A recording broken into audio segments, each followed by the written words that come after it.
নিজে নিজেকেই টেনে তুলতে হবে, কেউ তোমার ভরসা হয়ে আসবে না। আর যদিও বা আসে, হয় তোমায় ভাঙতে, নয় তোমায় কোনো বড় একটা শিক্ষা দিয়ে যেতে। তাই তোমার কাজটা তুমি মন দিয়ে করো, সময় ঠিক তাকে শিক্ষা দেবে। আজ মেট্রো থেকে নামার পর দাঁড়িয়েছিলাম অটোর জন্য, অটো বাস যদি কিছু একটা পাই। তো অনেকক্ষণ দাঁড়িয়ে থাকার পর, মানে অনেকক্ষণ ধরে দাঁড়িয়ে পাচ্ছিলাম, তখন একটা আঙ্কেল আসে আমার কাছে। আঙ্কেলটা এসে বলে, কেমন আছো? এই আঙ্কেলটার সঙ্গে আমার অনেক আগে একবার দেখা হয়েছিল, হয়তো আমি একটা ভিডিওতে বলেছিলাম, আমি আবার একটা রিমাইন্ডার দিচ্ছি। তো এই আঙ্কেলটা, একটা ঘটনা আছে যেটা আমি না ভেঙে পড়েছিলাম, আবার সেই আঙ্কেলটাকে দেখে না আমি জাস্ট আবার চার্জ হয়ে গেলাম। সেটা হচ্ছে, আঙ্কেলটার যে সিচুয়েশন এই আঙ্কেলটা আছে, আঙ্কেলটা একটা প্রাইভেট কোম্পানিতে, একটা বড় একটা প্রাইভেট কোম্পানিতে জব করতো। লকডাউনে সেই জবটা চলে যায়। তারপরে আঙ্কেলটার ওয়াইফ ব্লাড ক্যান্সার, একটা মাত্র মেয়ে, একটা ছেলে ছিল, সে মারা যায়। তাও আঙ্কেল এত গাল ভর্তি হেসে এত সুন্দরভাবে তোমার সঙ্গে কথা বলছে না, তোমাকে দেখে মনে হবে না ওই মানুষটার লাইফে এত দুঃখ, এত কষ্ট, কিচ্ছু মনে হবে না। আবার দেখি না চার্জ হয়ে গেলাম। তো সেই দিন তো ওনার স্কুটিতে করে আমি গেলাম। তো উনি বললো আমারও এইখানে বাড়ি, মানে আমার বাড়ি থেকে একটু দূরে ওনার বাড়ি। তো আমাকে বললো, তুমি আমার মেয়ের মতোই হও, তো আমার যদি কিছু মনে না করো, যখন ফার্স্ট ডেতে তো আসতে পারো, কোনো ভয় নেই। তো আমিও ভেবেছিলাম, সেদিন তো অনেক রাত হয়ে গেছিল, আমার কিছু করার ছিল না, ওকে যেতেই হতো। তো সেইভাবে এসেছিলাম। তারপরে বাই চান্স যে আবার দেখা হবে এটা ভাবতে পারিনি।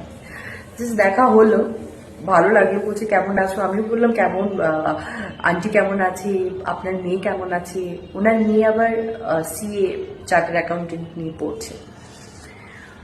তো বিষয়টা হচ্ছে, আমরা না অল্প কিছুতেই না ভেঙে পড়ি, সত্যি। মানে আমরা যেটা চাই সেটা যদি না পাই, মানে সহজেই ভেঙে পড়ি। মানে লাইফটাকে এত সহজ কেন?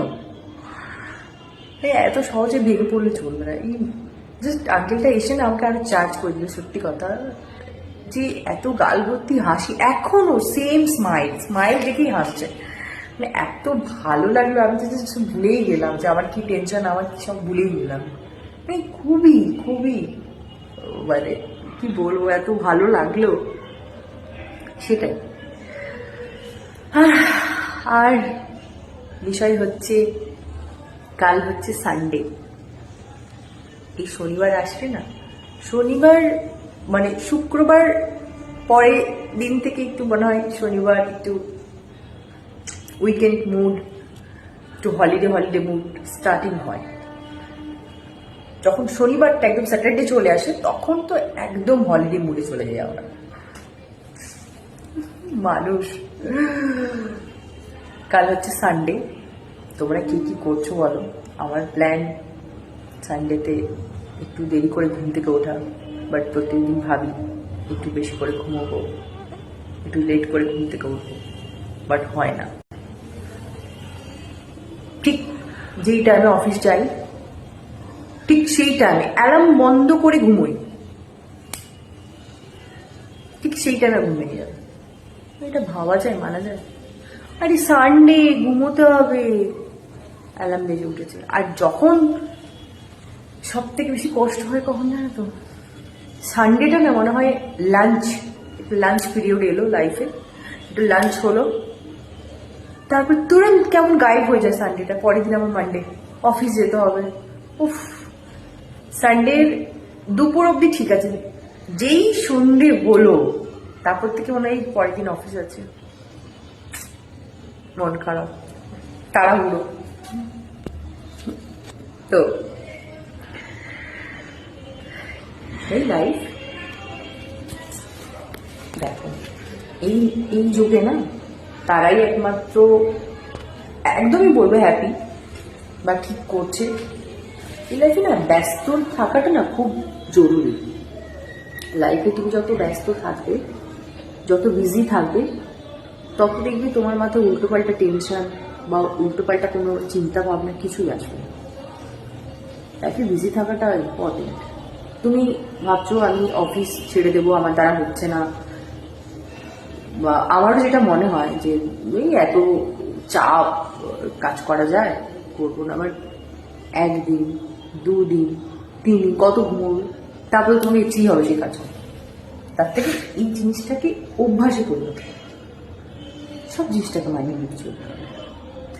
আজকে আমি একটা ভিডিও করেছিলাম, একটা জিনিস দেখাচ্ছিলাম, বাট সেই ক্লিপটা না আমার ডিলিট হয়ে গেছে, দেখাতে পারলাম না। বাট দেখাবো। আমার শরীরটাও খারাপ, আমার শরীর খারাপ বলছে, একদমই তাই, শরীরটা খারাপ। আবার জ্বর এসেছে, ভাবছি যে সানডেতে শ্যাম্পু করবো, জ্বর এসেছে। যাই হোক, আমাকে ঠিক করতে হবে, মেডিসিন খেয়ে নিতে হবে। জ্বর জ্বর জ্বর জ্বর, আমি জ্বর, আমি জ্বর, আমি জ্বর, আমি জ্বর, জ্বর জ্বর। এবারে জানি না, এটা আমার এটা ছিল সব থেকে অফিসে ঢুকেছি, জ্বর। মানে সকালে স্নান করতে হয়, ন্যাকামো, বেশি ন্যাকামো করছি, কি যে করছি এমনি ন্যাকামো। জ্বর জ্বর, মানুষের জ্বর ভালো হয় না। আমাকে তো অফিসে বলেছি তো ভাল্লুক জ্বর। আমি যে কি হয়েছে, আমি বলছি কি হয়েছে, জ্বর। সবাই বলে, আমি তো শুনি না কখনো, তুই ভালো আছিস, সবসময় জ্বর, ভাল্লুক জ্বর। আমার নাম দিয়েছে ভাল্লুক জ্বর, কি করবো। হ্যাঁ, এটাই হচ্ছে বিষয়। 2 দিন ঠিক, 3 দিন খারাপ।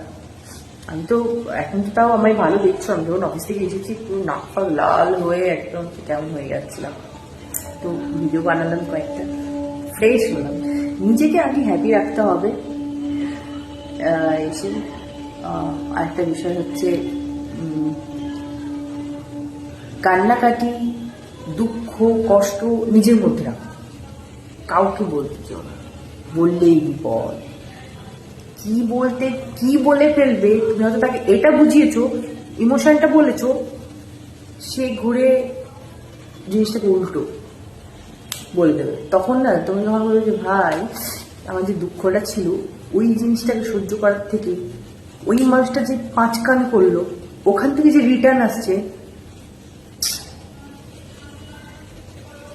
ওটাই একদম। কোনো কাউকে দুঃখটা নিজের কাছে রাখো, আনন্দটা সবার সঙ্গে ভাগ করে নাও, হই হুল্লোড় করো সবার, বাট দুঃখটা নিজের মধ্যে রাখো, কাউকে বলতে যেও না। পার্সোনালি আমি আমার চারি থেকে বলছি, অভিজ্ঞতা থেকে বলছি।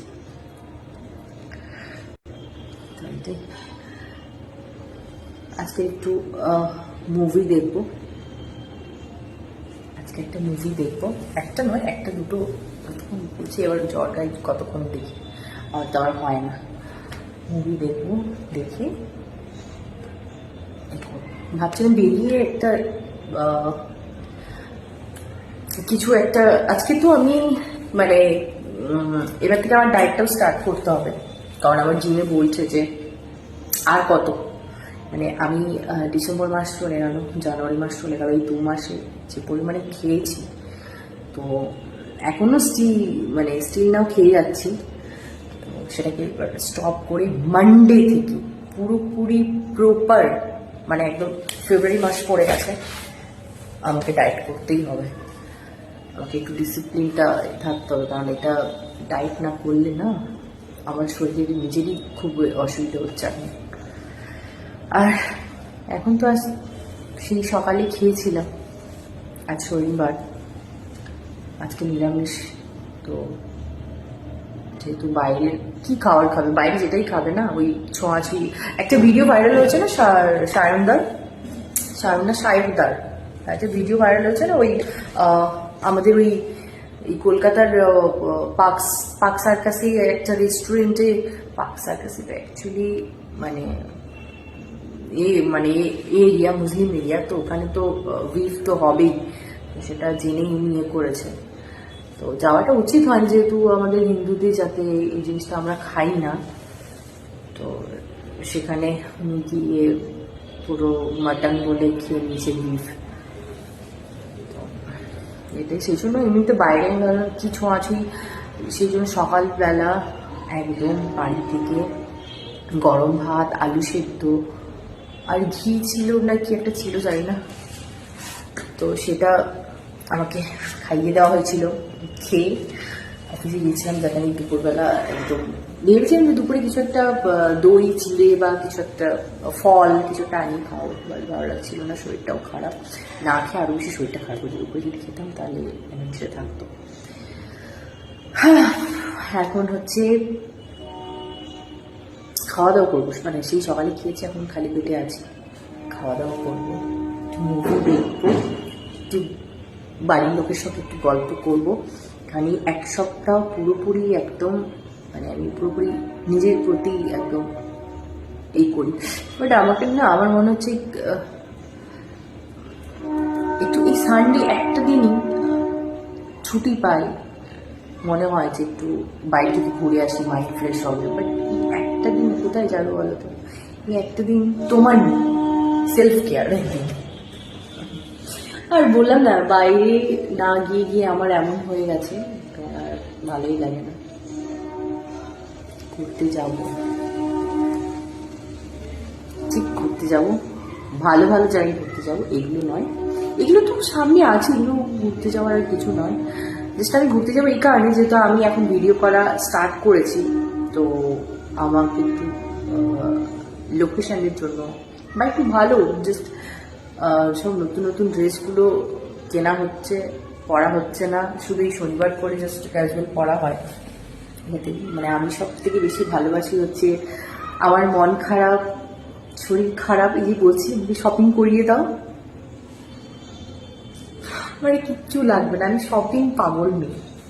আমার গয়নাগাটি থেকে কোনো জিনিস, মানে খাওয়ার থেকে, আমি খেতে না দেওয়া, এই শপিং করা, আমি যে এত শপিং নিয়ে পাগল আমার মন, ঠিক এত শপিং করতে ভালোবাসি, এত জামা কাপড় পরতে ভালোবাসি ছোটবেলা থেকে। একটা গল্প তোমাদের বলি। আমার একদিন মনে পড়ে, আমার একটা ড্রেস আমার পছন্দ হয়েছিল, তো সেটা আমার বাবা না আমার মা নিয়ে গিয়ে আমাকে অন্য একটা জিনিস কিনে দিয়েছে। বাট মার উপর তো চিৎকার করা যায় না, মাকে তো কিছু বলা যায় না।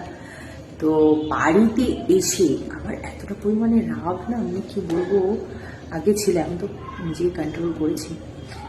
আমি কি করছি, আমার যত ভালো ভালো জামা যেগুলো আমি চুজ করেছিলাম, মানে আমি নিজে পছন্দ করে কিনেছিলাম, সেই ড্রেসগুলোকে এক এক করে বসে সব ছিঁড়ে ফেলেছে, সব। এমনকি হাত দিয়ে ছিঁড়ছি হচ্ছে না, বটি নিয়ে এসে বটিতে করে কাটছে। মানে ভাবা যায় আমার এতটা পরিমাণে, মানে আমার হচ্ছে রাগ। তো সেই সময় একটা মানে আমার বাবা তখন সবে মানে কাছ থেকে এসেছে, রোদ তখন মাথায়। আর বাবা কি করেছে, মা বলছে কিছু, মা কিছু বলছে না, মা জানে ও ওর জিনিসপত্র করছে, ও বুঝবে পরে। এবার আমার বাবা যে দেখেছে আমি এরকম করছি, আমার বাবা কি করেছে, আমি বসে বসে এরকম করছি, বাবা আমাকে তুললো, হাত ধরে টেনে তুলে একটা থাপ্পড় মারলো জোরে। ঠিক আছে, যেই জোরে থাপ্পড় মারলো, আমি আবার নিচে বসে আবার কাজ শুরু হয়েছে। আমার বাবা মেরে আবার মেরেছে, আবার আমার বাবা তিনবার চলেছে, তখন আমি পুরো মানে মাটিতে পড়ে গেছে, তখন আর উঠছি না। তখন বাবা ভয় পেয়ে গেছে, তখন বাবা নিয়ে গিয়ে আমাকে মাথার উপরে এক বালতি জল ঢেলেছে, বলছে যে কি পাগল, মানে তুই। আমার বাবা যখন আমার রাতটা ঠান্ডা হয়, বাবার আমি যখন খুবই কষ্ট পেয়েছি যে আমার পছন্দের ড্রেসগুলো সব নিজেই আমি কেটে ফেলেছি। তো বাবা বললো, ড্রেসটা কেটেছো সেটা নয়, মেন কথা তোমার যে পছন্দের জামা কাপড়, যেটা তুমি নিজে করেছো, তুমি তো কষ্ট পাবে। ঠিক আছে, আমি কষ্ট পেয়েছি, খুবই কষ্ট পেয়েছি। বাবা বলছো ওই ড্রেসটা দরকার, আমি ওই ড্রেসটাই নিয়ে নেবো, চল। তোর এখন ভাবছি কি বদমাস ছিলাম আমি, আর আগে তো জিনিসপত্র ছুঁড়ে ছুঁড়ে মারতাম, ইয়ে করতাম। এখন না নেই, আমি ভদ্র। এখন রেগে রেগে এখন একটা বিষয় হয়েছে কি, এখন না আগে রেগে গেলে ভীষণ রিয়াক্ট করতাম, এখন রিয়াক্ট নয়, এখন পুরোপুরি সাইলেন্ট। মানে হয়তো তুমি আমাকে কিছু একটা বলেছো, আমি ভীষণ পরিমাণে হার্ট হয়েছি বা রেগে গেছি, তুমি আমাকে রাগিয়েছো, আমি কিন্তু সেই জায়গাটা পুরোপুরি সাইলেন্ট, পুরোপুরি সাইলেন্ট, একদম কিছু বলবো না, একদম চুপ, পুরো চুপ। আমি নিজের মধ্যে রাত্রি কন্ট্রোল করে, নিজের মধ্যে এ করে, যেটা আমার বেশি শরীর খারাপ হয়, তারপর আবার একটা বেশিক্ষণ থাকবে না, বাট রাগটা সঙ্গে সঙ্গে হয়ে যায়, আমি কোনো কথাতেই আমি রেগে যাই।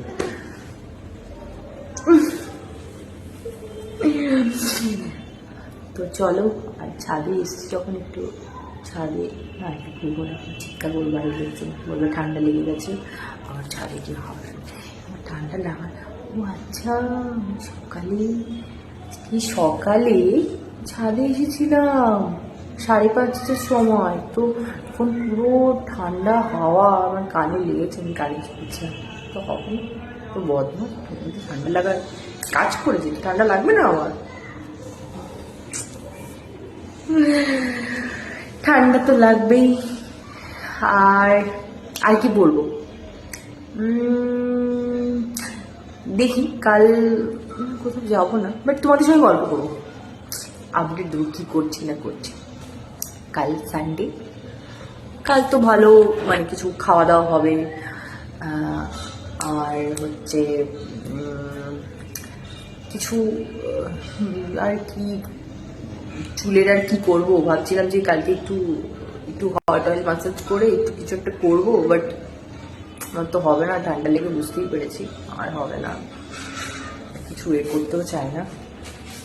তো চলো, এখন আমি উঠি, এখন কোথায় বসে আছি জানো,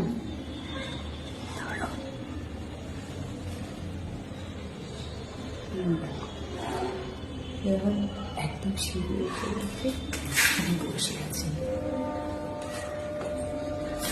বাই দ্য ওয়ে, আজকে আমাকে কেমন লাগছে তোমরা একটু বলবে, হ্যাঁ? এই আউটফিটটা কেমন লাগছে? ব্ল্যাক কালার আমার ফেভারিট কালার, আর অনেকে বলে আমাকে ব্ল্যাকে বেশি ভালো লাগে, আমার ব্ল্যাকে বেশি ভালো লাগে, বাট আমার খুব favourite black, white, red, deep colour, আর মানে হালকা কালারও আমার ভালো লাগে, হালকা কালারগুলো যেগুলো আমি অফিসে আমি পরি, যেগুলো ফর্মাল, কিন্তু ব্ল্যাক ফেভারিট। হ্যাঁ, ব্লুও ভালো লাগে, মানে এখন তো মানে প্রথমে ছিল ব্লু ট্রেন্ডিং, তারপর রেড, ব্ল্যাক, ট্রেন্ডিং কিছু না, আমার ভালো লাগে তাই। আমার ব্ল্যাকের তো অনেক আউটফিট, শুধু ব্ল্যাক।